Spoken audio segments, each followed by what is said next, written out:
Morning. Morning. Oh, okay, come on. It's like supposed to be really exciting. Bit more enthusiasm, everyone. Good morning. That's better. My name is Chloe Davies. I am Head of Social Impact for Lucky Generals, the creative agency for people on a mission.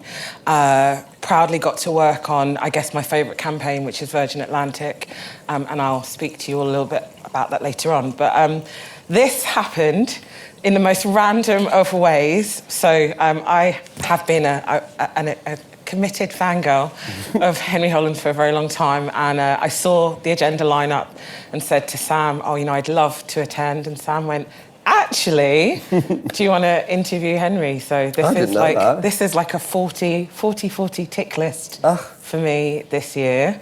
So Henry, tell everybody who you are. Morning, everyone. First of all, I've just got out of bed from the flu for like 7 days, so if I have a coughing fit at any point, please excuse me. I'm Henry Holland. I was previously a fashion designer. I founded a brand called House of Holland at the age of 22, when I didn't have a clue what was going on or what I was doing. Still don't. And more recently, I've moved into the world of interiors. I now run a ceramics brand called Henry Holland Studio, and I also work as the Chief Talent Ventures Officer for an agency called ScienceMagic over in White City as well. Okay, I'm glad, because I have a lot of jobs, so I'm glad that you have a lot of jobs. Yeah, I'm busy. Let's break them down. Yes. Then. Let's start with, let's go way back. Yeah, way back. And then build you up. So, House of Holland. Yes. 22. Yeah. Pretty much changed the game for fashion at a time when you were in the fashion industry and not really expecting it.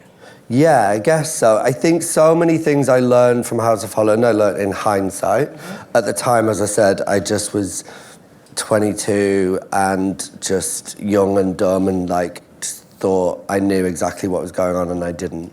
But in hindsight, I think so many of the things that we achieved and that we did were kind of pivotal kind of cultural moments. For starters, I think I started with rhyming couplets on T-shirts. So I think under headline on the screen there was one that said, "I'll show you who's boss, Kate Moss," which is one of the most quoted. But the first four were, "Get your freak on Giles Deacon," "You Who Gareth Pugh," "Do Me Daily," Christopher Bailey, and "Cause Me Pain," Hedy Slimane. And I was working I'd done a journalism degree. I was working in fashion, but for a magazine called Smash Hits, which people in this room might remember. Often when I mention it in my own companies, the interns are like, "What is that?" Pole Winners' Party. An award for the best haircut was iconic. And I launched that business on MySpace, which again, my interns are like, "What's MySpace?" And so it was kind of a way, they became almost like the football shirts of the fashion industry. They were ways for fashion, kind of fans of fashion, to kind of really participate in the industry without spending £4,000 on a Giles Deacon gown.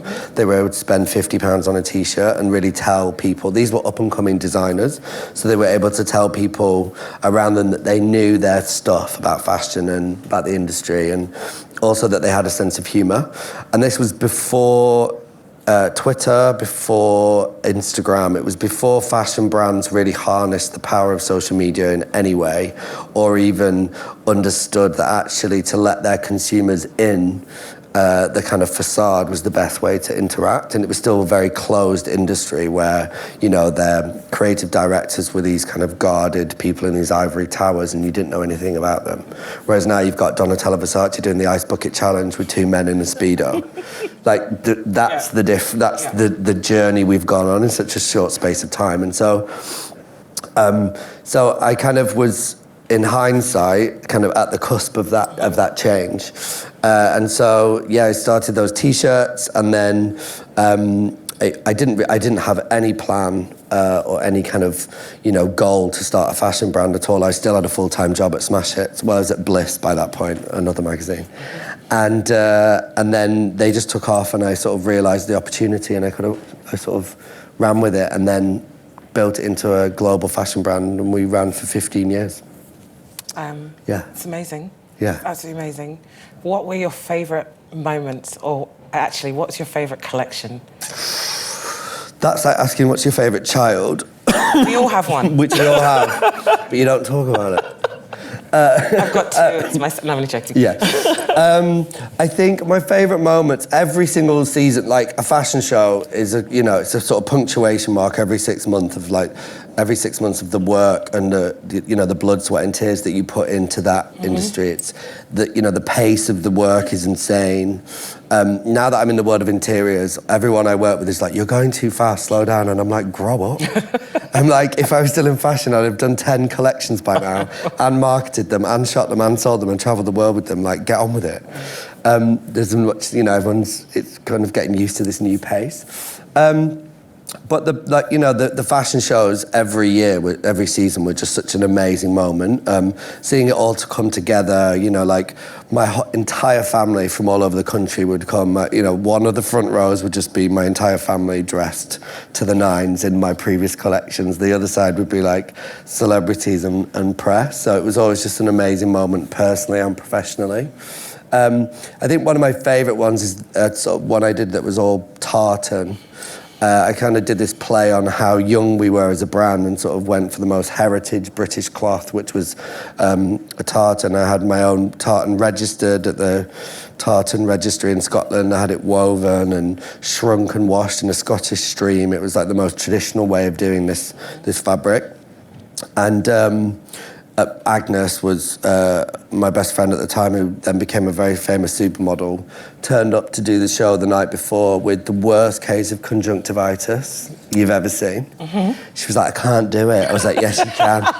So I went to the joke shop, bought an eye patch, bought some glue, and I stuck glue on the eye patch, stuck some fabric on the eye patch, and the next day everyone was like, it was like the front page of all the papers, and they were like, Pirate Chic's back or something, and it was like this whole news story that was the thing, and I was like, no, she's got a gammy eye. She will not mess up my show. I was like, it was not a choice. Yeah. Her eye was falling out. So I think that was probably my favourite. That's actually my favourite outfit. Yeah, like all-time favourite outfit. Yeah, it was good. It's absolutely amazing, and I think why I say like groundbreaking is because it had always happened, but never really through the British experience of having an iconic model tied together with an iconic brand that everybody then wanted to tap into. The young people felt like they wanted to be her, they wanted to be you. And actually, you then saw the emulation of other brands who kind of took a bit of your sauce and then tried to match it. So in that, it was always kind of forward thinking. You then moved from fashion to interior design. Yes. Why the shift? Had this always been of interest? Well, so the House of Holland closed at the beginning of the pandemic. It was sold off. Sort of March 2020, and then I was like, I'm just going to give myself a break, think about what it is I'm going to do next. And during that period, I got, I was going to say itchy fingers. Is that gross? No. I don't know. But like, I envisaged this life where I would consult for other brands, and I would, I was like, I'm just going to tell everyone else how to spend their money and not have the pressure of trying to make it and spend it myself. I thought that was the solution, but then I quickly realised that my need to make product and to make physical things was something that I hadn't really factored into that whole process. I was doing fine with consultancy work, and I was being able to pay the mortgage and stuff, but I missed making things.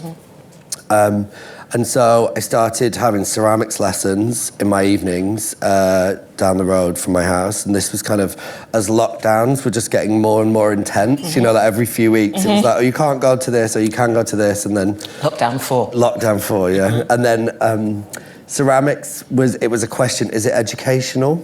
So I was still going for a bit, and then it just got worse and worse. So then around about the Christmas time, I was just making plates in my own kitchen with clay. Like, my husband was having a go at me because making too much noise and mess all the time. But I just got really sort of fixated with clay and ceramics. And there's just so many differences between the fashion and ceramics in that it's so isolating and meditative. When you're making a garment, there's at least 10 people involved in that garment, from the makers of the trims to the zips to the buttons to the weaves of the fabric, the pattern cutters, the machinists, the fit models. You can't sort of in isolation as one person make a garment, whereas a vase, I can just take a pile of mud and, you know, with my own hands turn it into a vase, which I shouldn't really say given my price points, but, you know. Worth it. The brand. You're paying for the brand. Just don't make me laugh, otherwise I cough. Yeah, so I just found a real connection to the process, really, and just fell in love with ceramics, and then that's evolved into interiors, and we now do a lot of tableware and glassware, and I'm doing lots more projects with other brands as well to kind of expand that out. So it's really interesting because there's so many transferable skills. You know, it's building a brand from scratch. You know, so there's the element of wholesale and direct to retail and building a website and social media and marketing and all of those things that doesn't really matter what you're selling, it's the same concept. And so been able to, you know, tap into a lot of transferable skills, even though the product is so different. You talked about hindsight.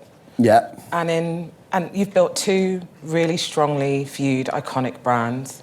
Your interior design brand is becoming more in comparison to a 15-year career that actually is your name. What have been some of the biggest lessons that you've learned in building a brand, and what's been two of your biggest successes?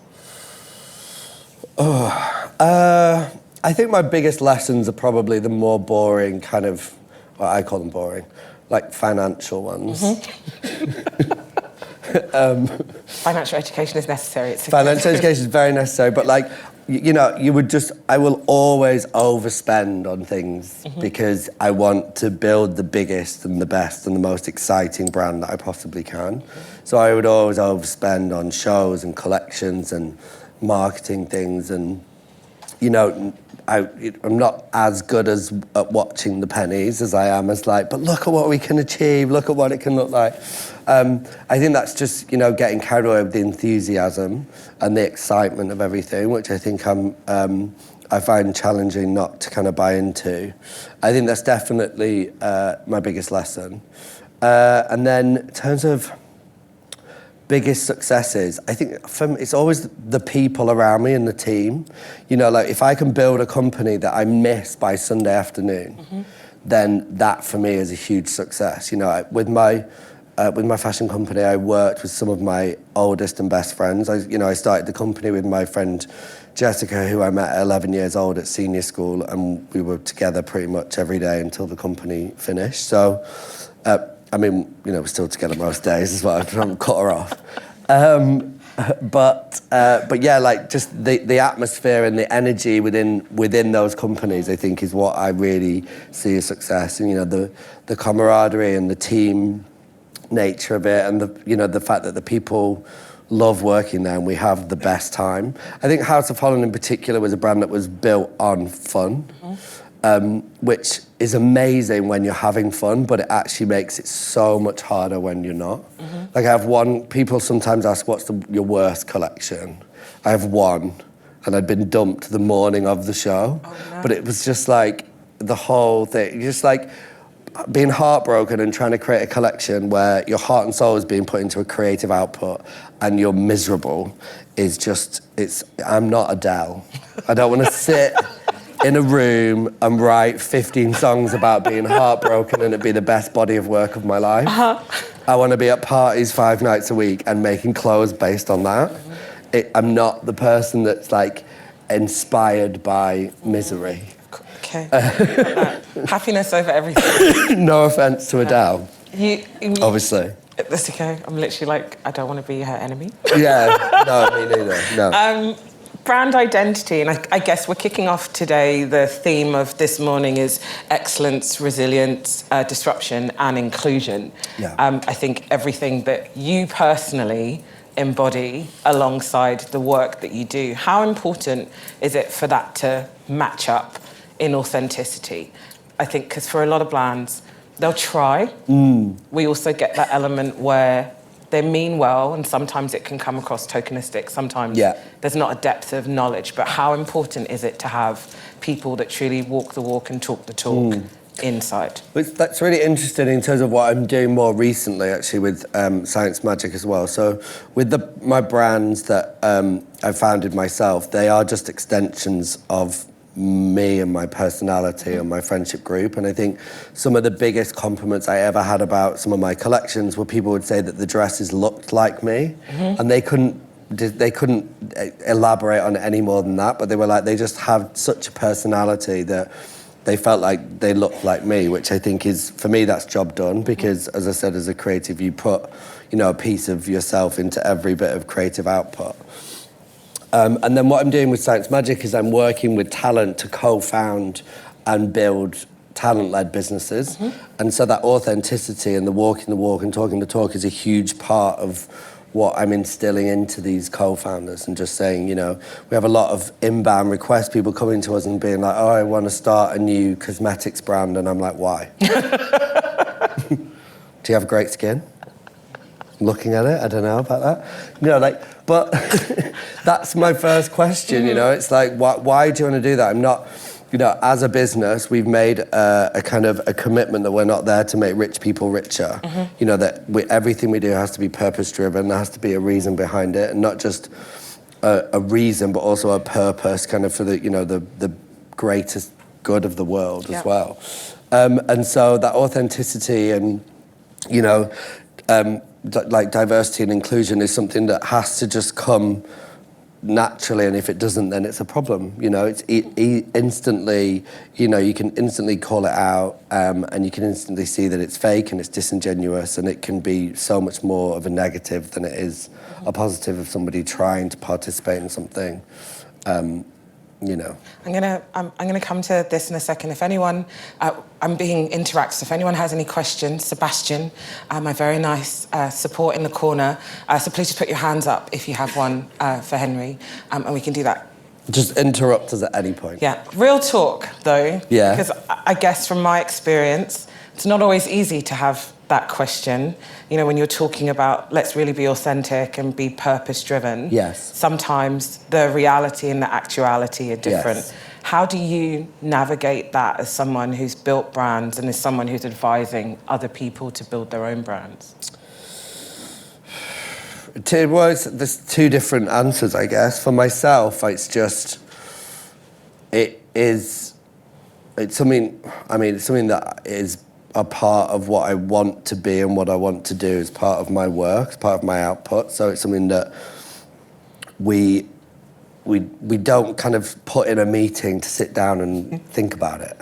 I think is probably the first answer to that. It's just hopefully, it's just something that we are as people, and so it kind of infuses into our output, into the way that we do business. And then I think for other people, it's something that I very much question people on a regular basis, just to make sure that they are giving me the right answers. And if they're not, then try to guide them on a different path, or introduce them to different people or different perspectives, or build their team out with more, people that have more diverse lived experience that can kind of input that into the process. And are those questions coming at all levels? Are they coming in a specific route? Are you talking to the marketing team and then it goes elsewhere? Or so often I'm talking to the founders. Because we're working at very kind of origination stage of co-founding businesses together. And then the next stage of that would be, sourcing and hiring out a leadership team, and then that would very much inform part of those hiring conversations. But I think from our perspective, it's very much making sure that the founder is aligned and is kind of as tuned into those kind of challenges and those questions from the offset before you start building out any businesses. And then once you set that up, do you stay with them? Depending on the relationship, depending on each conversation is different, each contract is different, depending on how much or how little they want us involved. I'll be there if you want me. Got it. I find it really interesting that you say that. I guess in a similar vein, my work is the same. There will be some accounts where actually I'll stay the whole way through the process, and others where you touch in and touch out, but always that purpose is at the heart of everything that they do. It has to be that we have that vocabulary and that conversation. So I think as brands, when we think about how do we build out what we're doing, how do we actually reach people, not in a new way, but actually to have conversations with them. Because I think for a long time we've always spoken on their behalf and never actually engaged. How do we actually do something new in a world that has vastly changed from what we always used to do on the outside? Well, it's now a two-way conversation. You can't just put things out into the world and just leave them there and then just sort of make your own assumptions as to how they land, because within 20 seconds someone's going to comment on a post, on a social media post, or, it is a two-way conversation. It's opening up the opportunity for your audience to give you instant feedback. And how, whether you like it or not. Whether you like it or not, right? How have you adapted to this new tech, social media world that I think you said at the beginning, you tapped into a little bit? So I'm sort of, I don't really, like the Gen Z millennial thing, I'm a millennial, right? Which means I'm sort of native to social media. I don't really remember. We're kind of in the era where they built it, but actually effectively using it as like a Gen Z. My nieces and nephews have to teach me how to do some things. Okay. So I was big into MySpace, and then my first business I started with a copy and pasted HTML link to PayPal on my MySpace homepage. That was the first place I sold a T-shirt.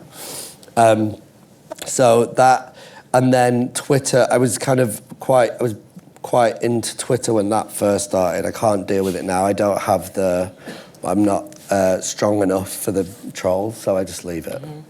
Not that I say anything really contentious, but just you don't have to. I think it's too quick anyway.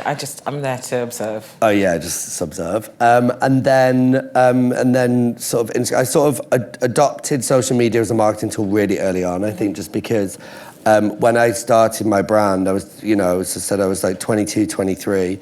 And so social media was how I communicated with my friends. And so for me to then transfer that from communicating to my friends to communicating to my customers was quite a natural progression for me. Whereas I remember at the time when I would work with, sort of when I moved to bigger PR agencies, and they were, there was like, we were on the roster, and so were like Versace and Bottega Veneta and these huge brands, and they would, like the heads of the companies would be like, I mean, what should they be doing about social media? And I'm like, stop talking about it.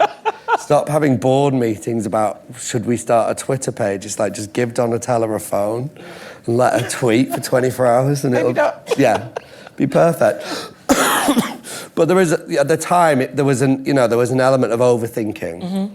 Whereas now I think, it's the biggest, marketing spend and output for most brands, especially with Instagram. And then with my ceramics business, I started that completely on Instagram. I was just posting photographs of the things that I was making, and then people were commenting, being like, this is quite good.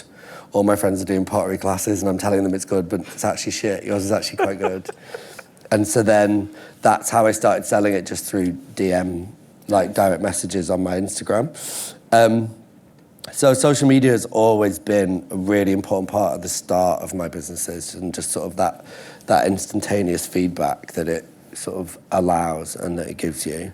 And then it's just something that I've naturally always used as my kind of main marketing tool, really. Okay. Because I've never had the budgets for anything else. I mean, who does? Yeah. I got one final question before I open it out. Yes. Today's topic is the future of brands. That's what we're going to be talking about all day. Yeah. What do you see for the future of brands through your lens? Because you've changed so much from fashion to now product, but there's a similarity to what you see outside. Yeah, I think the only way I can answer that is from my own personal perspective, I guess. And for me, the future of brands is just for stronger personal connections and developing those personal connections with your customers. For me, it's, my brands are, both the brands that I've started have been very close reflections of who I am as a person. And that's something that I kind of infuse into everything that I do and into all of my output. And I think it's really, and that that's true for however big the brands become. I think anything with a true sense of self and with a point of view are the ones that really cut through and the ones that connect to customers. And I think anyone that, as we said, looks disingenuous or less authentic just doesn't really work in the same way. There's an authenticity needed today to connect to customers. Thank you. Has anyone got any questions? Hello there, Danny Donovan, Build Media. Henry, the brand that carries your name Yes. carries on under new ownership. Yeah. Not really my name. Well, My surname. The brand that you built up and made you famous. Yeah. So I think your answer to that maybe gives me the answer to the question. I just wonder how you feel about what they're doing now, whether you follow that or whether you've completely let that go into the past. I've completely let it go into the past. I have no hard feelings towards them. They're just trying to run a business in the same way that I was. And I try not to look at it, if I'm honest, because, it's not something that is connected to me in any way anymore. And it's not great to look at something carrying on without you when you built it up, but it's also not something that gives me sleepless nights. I'm not contagious anymore, by the way. Just thought I should tell you. Hi, my name's Adrian and I work at Wavemaker. I think my question for you is, you were so young. How on earth did you have the courage and the know-how to just be like, whatever, this is just what I'm going to do now? Well, first of all, I thought you said you are so young, and I was like, thank you. And then as your question progressed, I was like, oh. Great. So I was young. You One still day. look fab. Yeah, I was young many years ago. I think that was the reason, was that I was so, the phrase ignorance is bliss, it is kind of what I applied to that. I was so young and I was so, I didn't study fashion, I studied journalism, so I'd never even been in a space where anyone told me how to start a fashion business, but no one told me how not to either. So I very much went about it the way that felt natural to me and what I thought was the right way. And lots of things went wrong along the way and I just didn't do that again. But it was just being young and clueless and fearless, I think, was actually what allowed me to just forge ahead and go for it. So I'm sorry if that's not... No, that's great. Thank you. I think the older you get, the more fearful you become. I think the more life lessons you learn, the more you kind of you get burned in different ways, and you get kind of your anxiety sets in, and then it all goes tits up. But it's when you're really young and just kind of you think you can take over the world, or I did. Boom. Yeah. Thank you. I think it was also a different time. It was a different time. I'm not showing my age, but it really was a different time then. Yeah. I was at Peter Jones for 10 years. Yeah. And fashion and retail and just that world was, I think, in the same way that Gen Z now have totally taken over social media and can set up a business just like that. Yeah. It's just a different time. And so you had so many people around you as well that were just fearless. Yeah. Yeah, we are exactly that. I'm going to be good. We've got 30 seconds left. So obviously everybody knows who Henry is now, but social media is king and key. Mm-hmm. So where can everybody follow you? I'm at Henry Holland or at Henry Holland Studio. Mm-hmm. On all platforms. All platforms, okay. All platforms. Great. Thank you so much for your time this morning. I've really, really enjoyed it. If you want to follow me, I'm at Simply Ms. Chloe. We've got an amazing day today. Please check out all the different rooms, and we will see you a little bit later on. Thank you very much.